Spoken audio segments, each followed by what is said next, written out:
Welcome back to Alusna Course YouTube channel with me, Miss Fitra. Oke, kali ini kita akan membahas tentang Archaebacteria. Nah, apa itu Archaebacteria? Nah, sebelum masuk ke Archaebacteria, kita perlu tahu dulu sebenarnya Archaebacteria itu digolongkan ke dalam kingdom yang mana. Nah, kingdom dari Archaebacteria adalah kingdom Monera. Nah, adapun ciri-ciri dari kingdom Monera adalah yang pertama itu dia prokariot atau tidak memiliki membran inti. Kemudian dia ada yang bersifat uniselular atau multiselular. Kemudian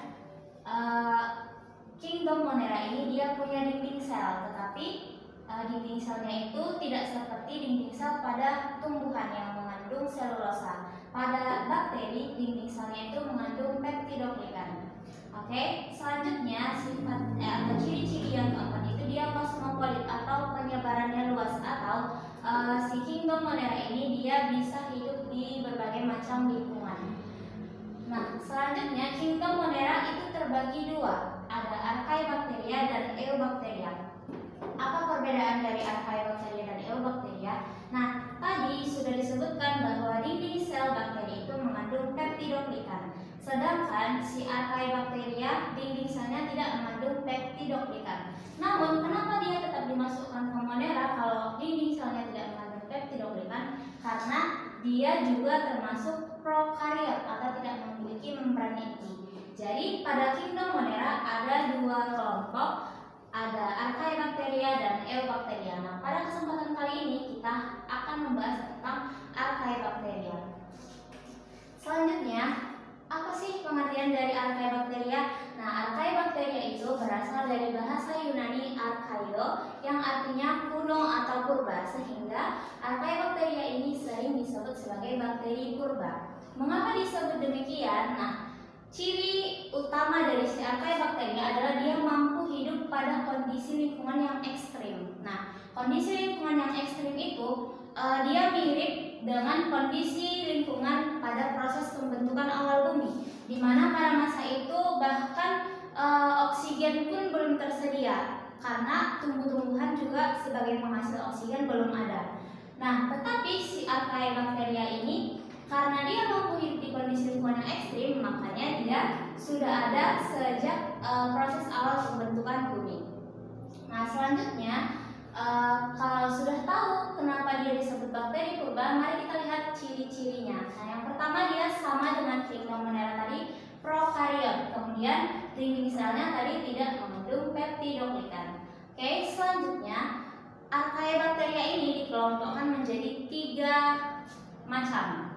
Yang pertama ada namanya Archaebacteria methanogen, kemudian ada Archaebacteria halofil dan Archaebacteria thermophil. Nah, untuk Archaebacteria methanogen, dia ini Archaebacteria yang mampu hidup tanpa oksigen, atau dia disebut anaerob ekstrim. Justru dia itu pertumbuhannya akan terhambat jika ada oksigen, berbeda dengan kita manusia atau makhluk hidup lainnya.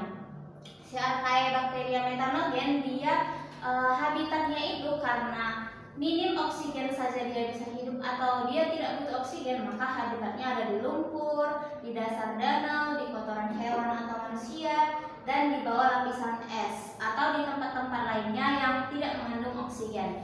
Kemudian si Archaebacteria methanogen dia fungsinya sebagai pengurai. Nah, dari namanya methanogen dia mampu menghasilkan gas metana atau CH4 dari CO2 dan H2O, mampu menghasilkan gas metana. Nah, contoh spesies dari methanogen ini adalah Methanobacterium sp. Nah, kelompok dari si Archaebacteria methanogen ini banyak dimanfaatkan sebagai biogas. Nah, biogas itu misalnya di India dia sudah tiap rumah itu hampir punya instalasi yang namanya instalasi biogas. Nah, itu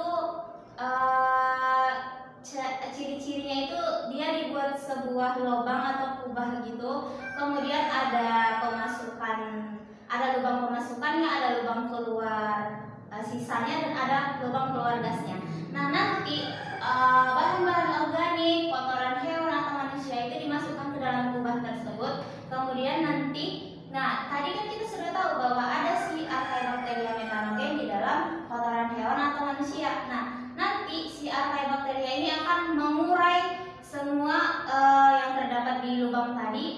sehingga dia bisa menghasilkan gas metana. Nah, gas metananya itu nanti kan ada selangnya keluar dari kubah tadi, itu bisa langsung digunakan untuk untuk memasak atau gas LPG yang sering kita gunakan di rumah. Nah, oke, selanjutnya, jadi makanya si archaea metanogen banyak dimanfaatkan sebagai biogas. Selanjutnya, archaea bakteria yang kedua itu halofil. Kalau halofil dia mampu hidup di kadar garam yang tinggi dengan optimal 20%. Nah, saya baca bahwa rata-rata kadar garamnya laut Indonesia itu hanya 3,5%. Sedangkan kalau si archaea bakteria halofil dia mampu hidup di kadar garam yang tinggi sampai 20%. Nah, berarti ini di kadar garam yang sangat tinggi, yang sangat asin. Nah, jadi di mana habitatnya si archaea bakteria halofil ini? Dia ada di danau Great Salt di Amerika Serikat. Kemudian dia juga ada di Laut Mati, yang Laut Mati contohnya itu ada di antara Israel dan Yordania. Itu di tengah-tengahnya ada Laut Mati.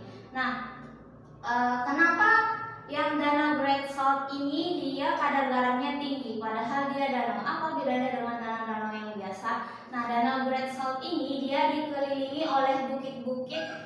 Di sekeliling danaunya itu bukit, jadi danau ini nggak punya akses untuk keluar airnya. Airnya itu tetap di wilayah danau itu. Kemudian ketika hujan turun, itu nanti mineral-mineral dari pegunungan di sekelilingnya itu akan membawa mineral ke dalam danau, sehingga danaunya itu makin lama kadar garamnya itu semakin tinggi karena ada akses untuk keluar bagi air di danau. Kemudian adapun contoh spesies dari Halobacterium dari archaea bakteria halofil adalah yang pertama Halobacterium sp dan Halococcus sp. Nah, untuk pemanfaatan archaea bakteria halofil ini ada digunakan yang rata-rata di 32 bahkan di 34 saja kita sudah tidak tahan. Tetapi si archaea bakteria thermophil ini dia mampu hidup pada suhu 60 sampai 80 derajat Celcius. Nah, kalau suhunya tinggi, jadi di mana dia terdapat? Nah, dia itu banyak terdapat di sumber mata air panas. Contohnya di Yellowstone National Park yang ada di Amerika Serikat. Nah, apa contoh spesies dari si archaea bakteria thermophil ini? Contoh spesiesnya itu namanya Sulfolobus sp. Nah, tadi kan Yellowstone National Park ini merupakan sumber dari si Yellowstone National Park ini. Dia di kubahan airnya, di sekeliling kubahan air tersebut dia tidak ada ditumbuhi tanaman apapun karena suhunya terlalu tinggi. Yang artinya bahwa makhluk hidup itu tidak bisa hidup dengan kadar suhu yang tinggi 60-80 derajat, tetapi si archaea bakteria thermophil bisa hidup di kadar suhu yang tinggi tersebut. Oke.